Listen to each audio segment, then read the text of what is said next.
सभी आंगनबाड़ी सेविका सहायिका मिनी बहनों का हमारे आज के इस वीडियो में बहुत बहुत स्वागत है। बहनों, ब्रेकिंग है कि फर्जी दस्तावेजों पर नौकरी करने वाले आंगनबाड़ी वर्करों की सेवा समाप्त। तो ये न्यूज कहाँ से निकल कर आई है, आइए पूरा आर्टिकल पढ़ते हैं। बाल विकास विभाग में फर्जी और हेराफेरी कार दस्तावेजों के आधार पर आंगनबाड़ी नौकरी करने पर सख्त कार्रवाई करते हुए डीपीओ द्वारा डीएम के अनुमोदन पर सेवा समाप्त कर दी गई है। सेवा समाप्त की गई आंगनबाड़ी को नोटिस देने पर भी जवाब दिया गया है। लखीमपुर जिले के ईसानगर व निघासन ब्लॉक में तैनात एक आंगनबाड़ी कार्यकर्त्री की जिला कार्यक्रम अधिकारी भारत प्रसाद ने सेवा समाप्त कर दी है। इन दोनों आंगनबाड़ी वर्करों को नोटिस जारी कर जवाब देने के लिए बुलाया गया था, लेकिन ये अपना जवाब देने नहीं आई, जिसके कारण इनकी सेवा समाप्त कर दी गई।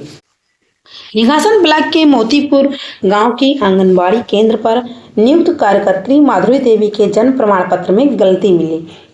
माधुरी देवी के जन्म प्रमाण पत्र के अंकों व शब्दों में लिखी जन्मतिथि में अंतर मिला। शक होने पर जिस कॉलेज से प्रमाण पत्र जारी किया था, वहां से जन्म प्रमाण पत्र का सत्यापन कराया गया तो पता चला कि अंक में जो जन्मतिथि लिखा है वह सही है, जबकि शब्दों में जन्मतिथि फर्जी है। ऐसा कैसे हो सकता भाई? जो अंक में रहेंगे वही चीजें तो जन्मतिथि में वही चीजें लिखी हुई होनी चाहिए। प्रिंट की वजह से हो सकता है, होता भी है, लेकिन ये फर्जी, ये मेरे समझ में नहीं आ रहा कि आंगनबाड़ी वर्कर ने तो शब्दों में लिखा नहीं होगा। लेकिन फिर भी देखते हैं, पूरी न्यूज देखते हैं।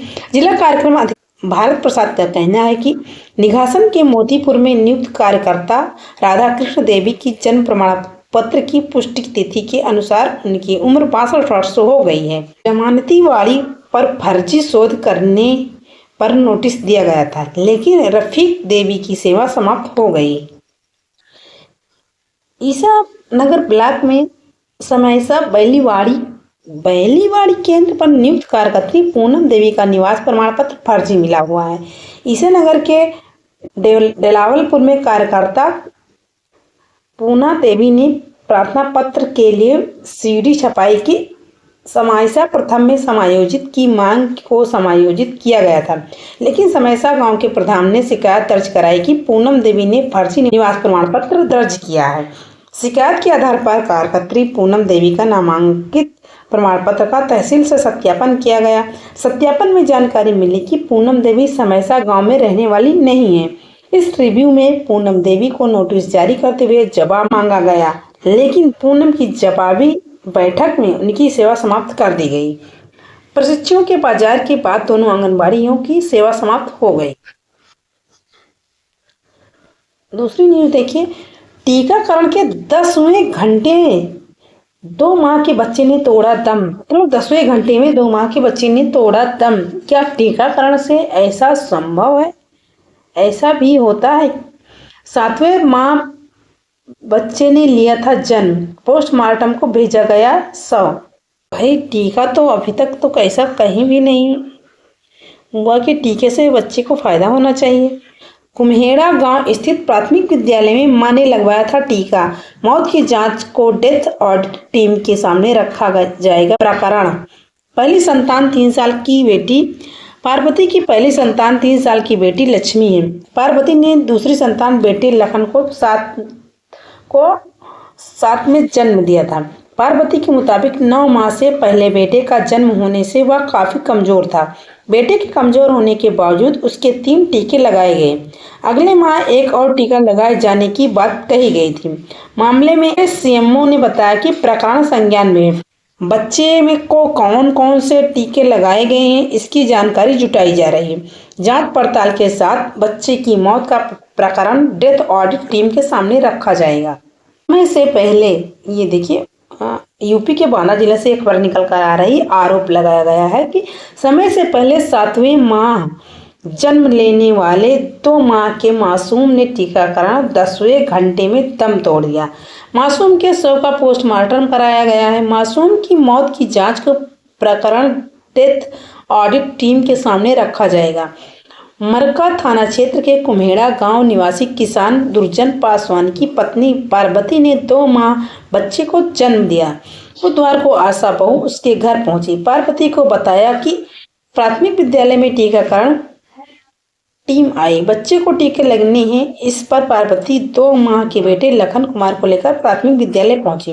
पार्वती के मुताबिक दोपहर करीब 1 बजे बेटे को 3 टीके लगाए गए।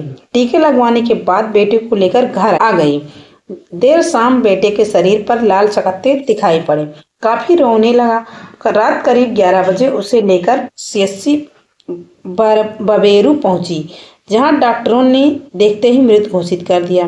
मासूम की मां ने बताया कि टीकाकरण में लापरवाही से बेटे की मौत का आरोप लगाया। सूचना पर पहुंची पुलिस ने शव कब्जे में लेकर पोस्टमार्टम के लिए भेजा। गुरुवार को मासूम के शव को पोस्टमार्टम हुआ। दूसरी न्यूज देखिए, ब्रेकिंग है कि दावा दूध पिलाते हुए मां की नींद शिशु के लिए घातक। देखिए, सभी लाभार्थियों के या सभी वर्कर को ये चीज़ जानना अति आवश्यक है कि अगर माँ दूध पिलाते हुए शिशु को सो रही है तो घातक भी हो सकता है। ये अमेरिका के यूनिवर्सिटी ऑफ वर्जीनिया के वैज्ञानिकों को ने शोध किया है। आर्टिकल में तो यही निकला हुआ है। नवजात बच्चे को दूध पिलाते वक्त माँ की नींद बच्चे के लिए घातक हो सकती है। अमेरिका के यूनिवर्सिटी ऑफ वर्जीनिया के शोध में ये सामने आया है। शोध के अनुसार 1/3 से अधिक माताएं बच्चे को दूध पिलाते वक्त सो जाती हैं। शोध के प्रमुख लेखक फर्न हॉक का कहना है कि स्तनपान में माताओं और बच्चों का सोना आश्चर्यजनक नहीं है। नींद के कारण सडेन इन्फेंट डेथ सिंड्रोम का खतरा रहता है। इसमें बच्चे की जान तक जा सकती है। बच्चे को दूध पिलाने के दौरान 80% माताएं सोना तो नहीं चाहती, लेकिन शारीरिक प्रक्रिया के कारण ऐसा नहीं कर पाती। शोध पीडियाट्रिक्स जर्नल में प्रकाशित हुआ है। 16 अस्पतालों में शोध। अमेरिका के 16 अस्पतालों में 1250 से अधिक माताओं पर शोध हुआ। 3 माह तक इसमें शिशु की निगरानी की गई। 28% माताएं आमतौर पर या कभी कभी दूध पिलाते हुए सो जाती हैं। 83.4% का मानना था कि वर्ष 2018 में पांडिचेरी में दूध पीते वक्त 2 माह की बच्ची की मौत हो गई थी। माँ लेटकर दूध पिलाते हुए सो गई।